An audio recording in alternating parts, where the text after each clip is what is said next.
Y bien, como sabemos, la Universidad del Pacífico, un grupo de distinguidos catedráticos de la Universidad del Pacífico, ha presentado una propuesta de reforma del sistema pensionario. Hemos invitado a sus autores, o a dos de sus autores, son Bruno Seminario y Juan Mendoza. Buenas noches, ¿cómo están? ¿Cómo les va? Buenas noches, gracias.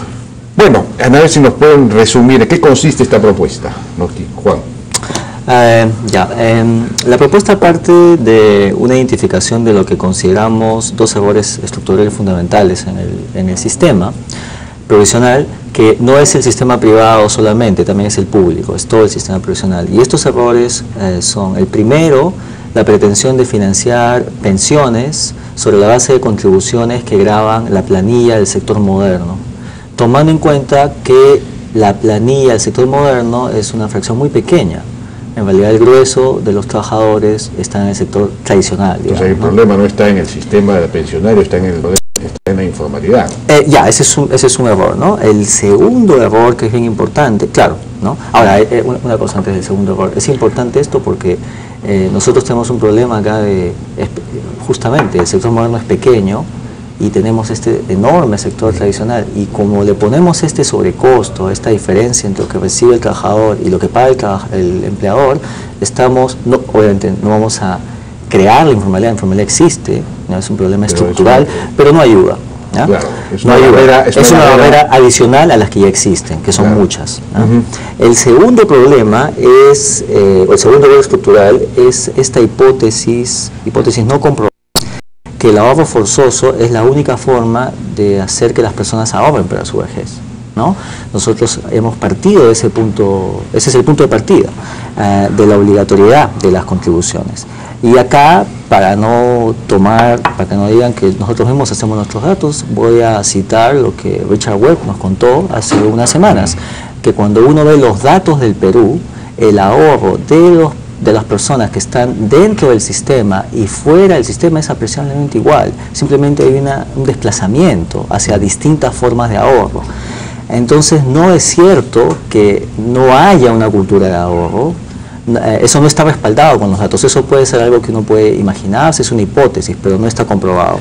Ahora, la objeción que se hace a este argumento, o en general al tema, a la propuesta de que no sea, digamos, obligatorio el sistema, es que es obligatorio en la mayor parte de los países, y lo es porque en su juventud la gente no ahorra, porque en su juventud la gente pues es irresponsable o piensa que la muerte no existe, en fin, y entonces la gente no ahorra en su juventud y empieza a ahorrar cuando ya es demasiado tarde, si es que no fuera obligatorio, digamos. Ya, a ver, hay que tener mucho cuidado con mirar a los otros países como modelo, ¿ya?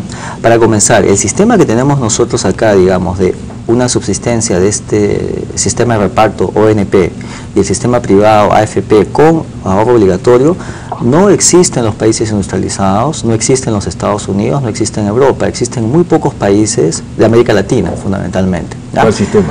El que tenemos nosotros, de ahorro forzoso, un pilar público que es la ONP y un pilar privado que es la AFP. Entonces, bueno, pero eso Ahora, el otro asunto es que... refiero a la obligatoriedad como tal, ¿no? Ahora, el asunto ese que tú mencionas, que los jóvenes la población va a envejecer, además, ese es un asunto fundamental, y nuestra propuesta de reforma no está libre justamente de este argumento demográfico, digamos, ¿ya?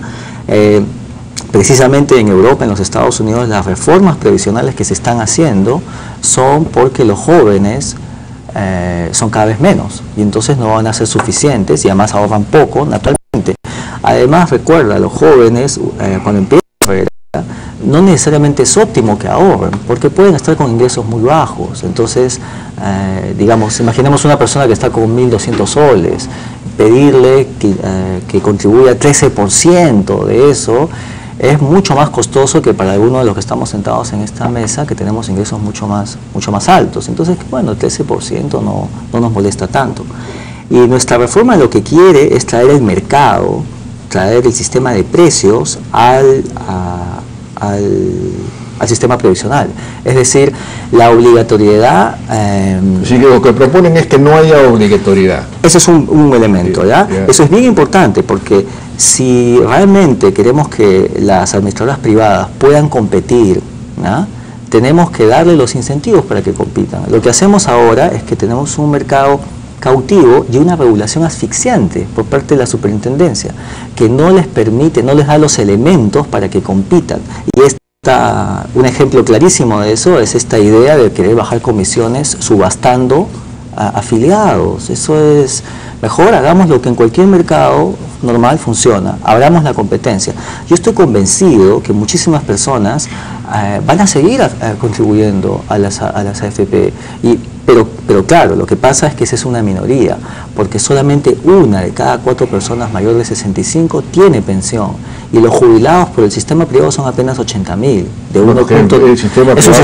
Es un sistema joven, claro, pero igual, ahora, por si acaso, varios malos entendidos de nuestra propuesta. Nuestra propuesta no es decir, porque hay poca cobertura, es necesario que el ahorro sea voluntario. Lo que pasa es que el ahorro forzoso no nos da ningún beneficio, ¿ya? El segundo elemento de la propuesta es, y acá hemos tenido un poco de discusión en el equipo, es que claro, sí vamos a dar una pensión muy pequeña, una pensión para todos, que se financie con los impuestos, ¿no? Por ejemplo, básicamente se financia con el IGB, que es el impuesto que mejor recaudamos. Y la hacemos universal porque como los impuestos los pagamos todos deberíamos tener esta pensión que es muy chiquita, digamos, en relación a lo que la gente quisiera, pero que es lo que nuestro país puede pagar. Recordemos, nosotros no somos un país rico, es un poco más de $800 al año por persona, y esto supondría... son $200 al mes. Un poquito más. Pero claro. $200 al mes es muy poco, pero ¿no? esto es la pensión. Esto es solamente una cosa solidaria para una situación inesperada, una emergencia. Nosotros pensamos que la base de la jubilación tiene que ser el ahorro individual voluntario. No pensamos decir con $200 la gente se va a jubilar. Tampoco queremos una pensión alta.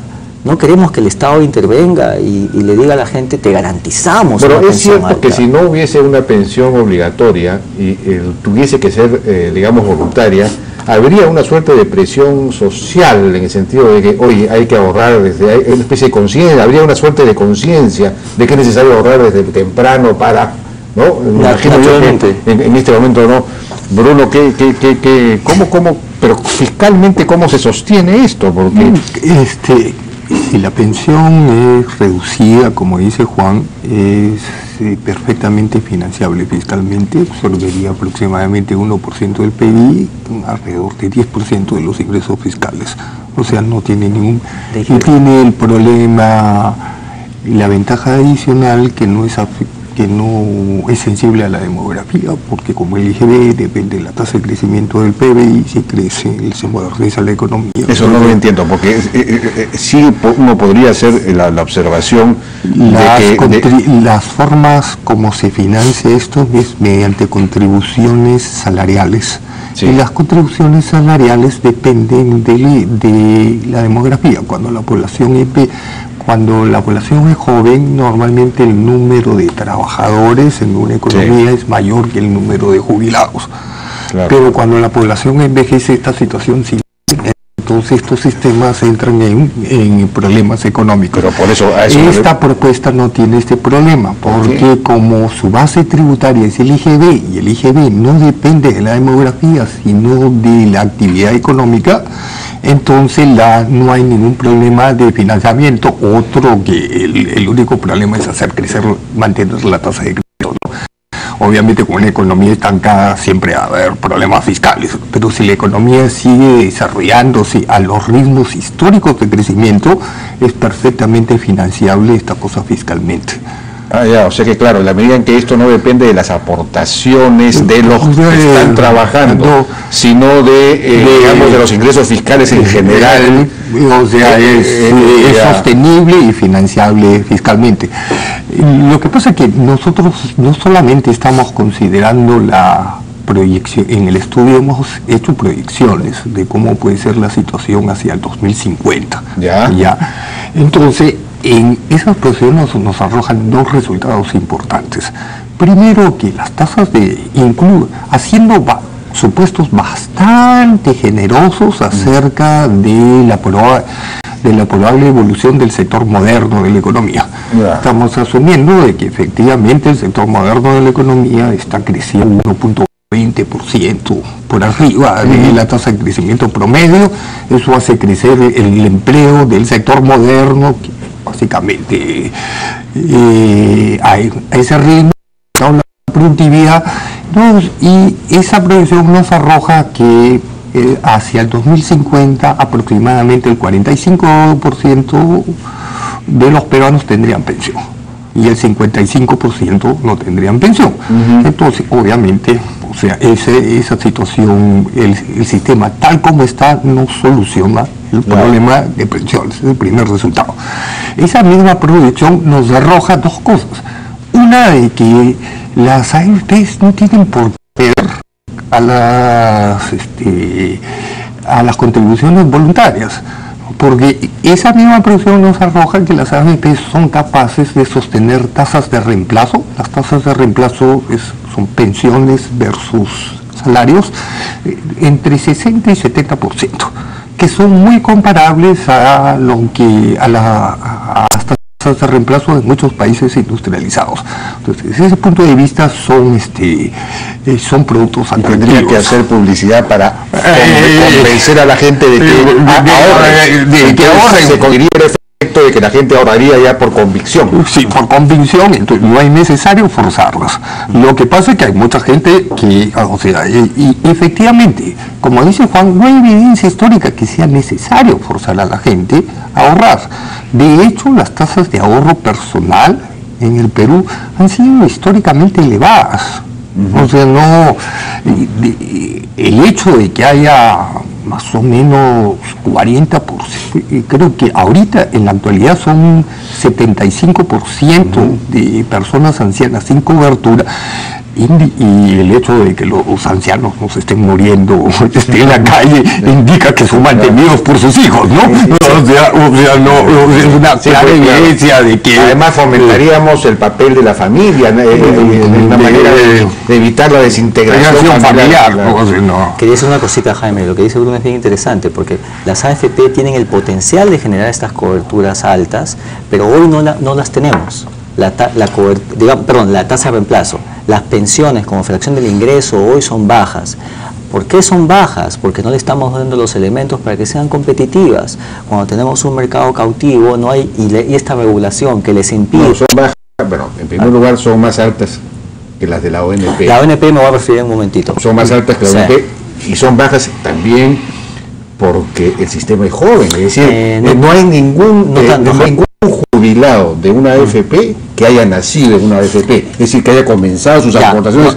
Entonces, han recibido el bono de reconocimiento, etcétera, que era pues muy bajo. No, al revés. Lo que te quería decir eso, más bien las tasas de reemplazo han estado cayendo los últimos años, no han estado subiendo. Sí. Sí. Ese es un dato. La pensión con la que te jubilas en relación al ingreso que tienes cuando estás trabajando. Por ejemplo, si tu ingreso es 2.000 soles cuando trabajas y te jubilas con 1.000 soles, la tasa de reemplazo es 50%. Ese es un indicador objetivo de la eficiencia del sistema. No queremos decir acá que las pensiones tienen que ser altas como en Estados Unidos, porque nosotros tenemos un ingreso bajo. Hay que comparar la pensión en relación a lo que ganabas. Otra cosa me quiero referir a la ONP. Perdón, me están pidiendo la pausa y con la otra cosa regresamos después. Con la otra cosa, ya, perfecto. Hablando con Bruno Seminario y Juan Mendoza en el CEN Pacífico acerca de la propuesta que han formulado de reforma del sistema previsional, haciéndolo no obligatorio, es decir, más bien financiando una pensión mínima con los impuestos. Una pregunta, ¿qué pasa con los que tienen una pensión que reciben de parte de la ONP? Porque los que están en una AFP seguirán pues porque son cuentas individuales, pero en el caso de la ONP van a seguirían recibiendo la pensión que ahora reciben o no. Mira, eso tiene que pasar porque esas son obligaciones adquiridas por parte del Estado, no puede el Estado renegar de eso, ¿no? Ahora, lo que sí hemos detectado también en el estudio es que hay un conjunto de inequidades, ineficiencias en la ONP Y nuestra propuesta más bien con esta pensión mínima que se va a financiar con los impuestos es que no tiene sentido continuar con nuevos afiliados en la ONP. Es decir, la ONP seguiría existiendo de manera transicional hasta que termine de pagar estas pensiones adquiridas, pero no se recibirían nuevos aportes. Quiero mencionar solamente una inequidad clarísima. En la ONP actualmente uno tiene que aportar por lo menos 20 años para tener pensión.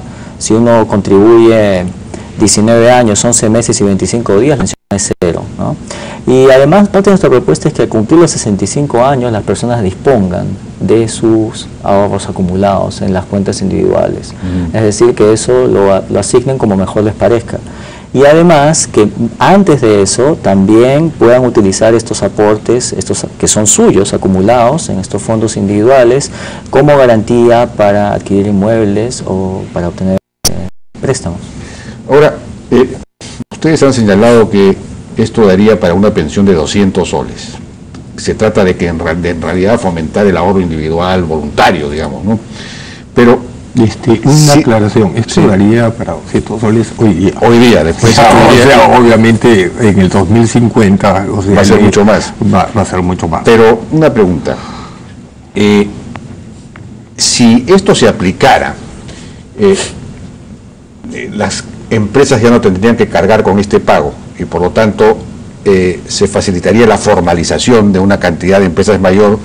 Si esto va acompañado de una política adicional de formalización, es decir, una reforma laboral, de la legislación laboral que a su vez reduzca y flexibilice, digamos, el mercado, todo esto podría ayudar a incrementar aún más los ingresos fiscales. Entonces, si se incrementa, es decir, ¿cuánto se incrementan los ingresos fiscales como resultado de una fórmula como esta, de una reforma como esta? Porque eso es lo que permitiría, supongo, aumentar. Todos esos efectos los hemos tomado en cuenta a la hora de hacer el cálculo de la financiación. ¿Ya? En el intercambio de mañana, Juan va a explicar el modelo donde se toman todos los efectos que provocaría eso. ¿Ya? O sea, obviamente el costo desaparecería, el costo laboral de las pensiones que habría acá las empresas. La ventaja de la propuesta es que no taxa el trabajo. Claro. Y al no taxar el trabajo y la formalización obviamente se facilitaría. Nosotros pensamos que no es suficiente simplemente elevar los tributos porque en realidad esto es un problema de largo plazo estructural que requiere un crecimiento consistente del sector moderno de la economía, y es un problema de toda la República, límite del Estado, etcétera, ¿no? Pero obviamente facilitaría, igual disminuiría fuertemente el costo del trabajo, ¿no? Claro. Entonces facilitaría otras medidas, haría pues mucho más sencillo, más fácil contratar y por lo tanto formalizar. La modernización de la economía, ¿no? Que es lo que todos queremos, porque básicamente lo que tenemos en el mercado laboral es ausencia de reforma, no se ha reformado desde, claro, ¿no? Entonces eso es lo que falta. Ahora una cosa más de lo que, agregando a lo que dice Bruno, ¿no? Nosotros no pretendemos que esta sea la única lineamiento de reforma, sino que pensamos que la reforma tiene que atacar los problemas de raíz, ¿no es cierto? Podemos hacerle reformas cosméticas, pequeñas, no vamos a cambiar las cosas de manera... y este es el momento de hacerlo, ¿no? Todavía tenemos una población relativamente joven, es el momento de diseñar bien nuestras pensiones. Y esto de la formalización, informalidad, o más bien modernidad versus sector tradicional es importante. Obviamente hay un sector tradicional que no vamos a poder alcanzar, ¿ya? Esto se podría complementar con otras medidas, que es tema de otra conversación, claro, para atraer a la gente a la formalidad. Hay propuestas, ¿ya? Otra cosa, esto no es una idea que se nos ocurre a nosotros en un fin de semana, en una servilleta. Son propuestas que existen. Las pensiones no contributivas ya están apareciendo en el mundo. Las propuso Santiago Levy del BID hace unos meses. Es básicamente hacer el cálculo. Esto es lo que estamos haciendo. Y la otra cosa es que esto no, es más bien traer el mercado, ¿no es cierto? No hay nada más controlista que no confiar en la iniciativa, en el buen juicio de las personas. Claro. Y eso es lo que queremos.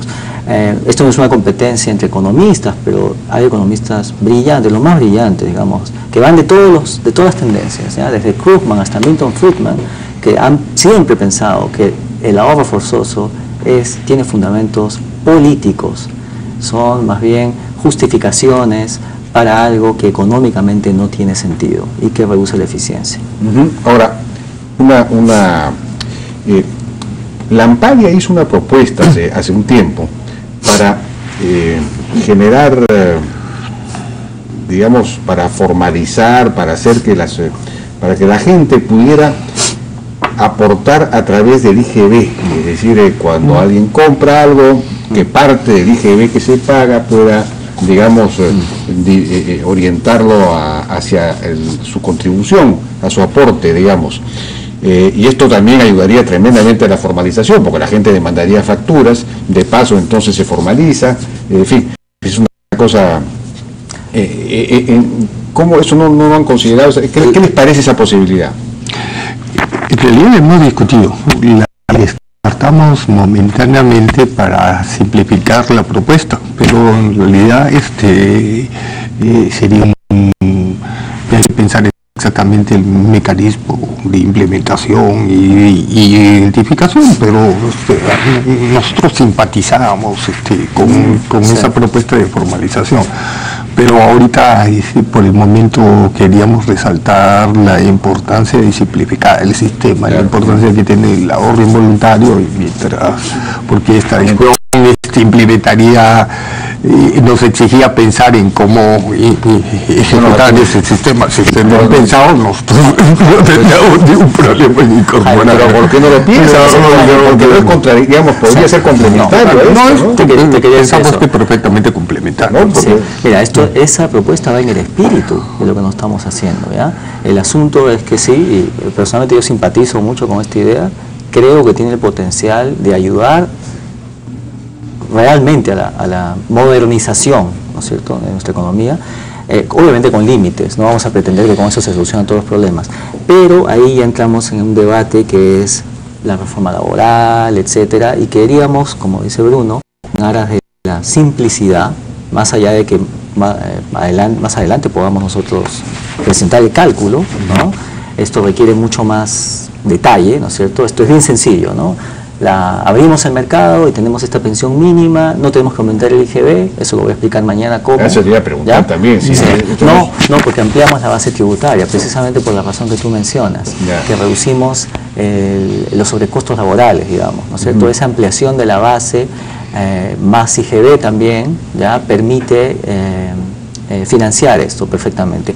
También estamos diciendo, desechamos pensión 65, ya, no queremos ese tipo, no queremos ese tipo de pensión en que hay mucha filtración, el costo de administración es alto, todos pagan impuestos, todos tienen estos 200 soles. Evidentemente, quizás para nosotros eso no va a ser... Bueno, esto, pensión 65, ¿cuánta plata es? Mira, el próximo año estamos pensando, y están presupuestados 750 millones de soles, ¿ya? O sea, no es tan poquito. Pero ¿cuánto recibe digamos... Son 125 soles cada 2 meses, o sea, 62.5 soles. O sea, que con este sistema recibirían más. Sí, claro. Es una pensión 65 más sencilla, potenciada, pero perfectamente financiada. Porque eso de decir suprimimos pensión 65 puede no ser muy político para los gobernantes. Bueno, eso no es nuestro trabajo. Decir es potenciamos.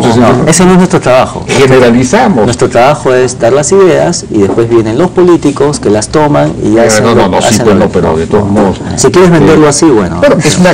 Es una ampliación, un escalamiento de pensión 65 a todos los peruanos. Pero sin filtraciones. Y sin costos de administración. Claro. Porque el problema ahí es, ¿quién tiene pensión 65? ¿Tú eres mi tío? No. Sencillo, cualquiera. DNI. ¿Naciste en el Perú? Ahí está, ya está. Sencillo. Lo que tú dices de la Amparia es bien interesante. Personalmente, como digo, y con Bruno, pensamos que va en ese... Pero es más complicado el cálculo. Y ya con toda la cantidad de críticas que ha habido acá, eso creo que básicamente tendríamos que encerrarnos en nuestra casa un tiempo si hacemos esa propuesta, ¿no? Bueno, hoy día Julio Velarde salía a criticarlos. El presidente del Banco Central ha dicho que es un poco audaz esta propuesta, que la mayor parte de los países tienen un sistema previsional, si se eliminara, lo más probable es que sería restablecido en 3, 4, 5 o 6 años. Entonces no es una cosa que va a ser duradera. Fíjate, nosotros no hemos propuesto eliminar el sistema previsional. O sea, en realidad lo que estamos proponiendo es una adaptación muy parecida al sistema previsional que tiene Estados Unidos. O sea, Estados Unidos tiene un sistema previsional basado en 2 segmentos. Uno basado en contribuciones voluntarias que garantizan una pensión mínima, y después el que quiere más una pensión adicional contrata un plan de pensiones adicionales. La única diferencia es que el sistema americano se financia a la clásica con contribuciones voluntarias. Obligatorias. Basadas en el salario. Lo único que hemos hecho nosotros ahí es suprimir estas contribuciones voluntarias porque tienen obligatorias porque tienen problemas demográficos, y las hemos reemplazado por esta pensión universal. Y eso garantiza que hay una pensión mínima, y el que quiere una pensión adicional tiene que contratar planes de pensiones, y precisamente eso es lo que crean los incentivos a preparar las AFP. Nosotros necesitamos las AFP porque las personas que consideran que 200 soles es demasiado poco, tienen que contratar un par de pensiones, y la mayor parte, y obviamente la mayor parte de los afiliados de la AFP ya tienen sumas sustanciales de AFPs que no se las van a entregar hasta los últimos 65 años. Entonces la conducta racional sería mantener las contribuciones, no tendría sentido eliminar. La única diferencia es que ahora las AFPs tendrían enormes incentivos a bajar y ofrecer condiciones más atractivas a los postulantes. Bajar sus comisiones. Esa es la forma más sencilla de bajar las comisiones, no hay que subastar a nadie. Esto nos recuerda la encomienda, ¿no? Nosotros no somos encomendados, eso ya terminó hace cientos de años. La otra cosa, te quiero un dato pequeño: la rentabilidad de las AFP es 4 veces la rentabilidad de los fondos que administran en promedio desde el 2000, y la rentabilidad es lo mejor en una economía de mercado, porque la rentabilidad hace que la oferta mejore y eso beneficia a todos.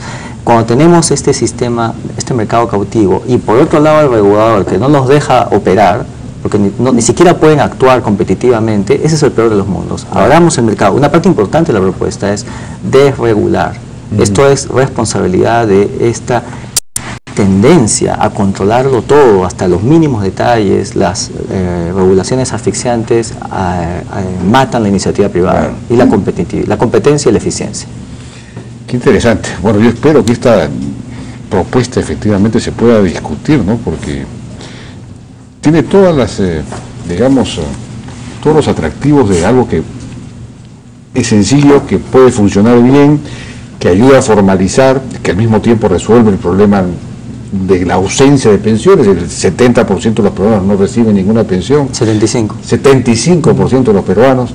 En fin, resuelve todos los problemas.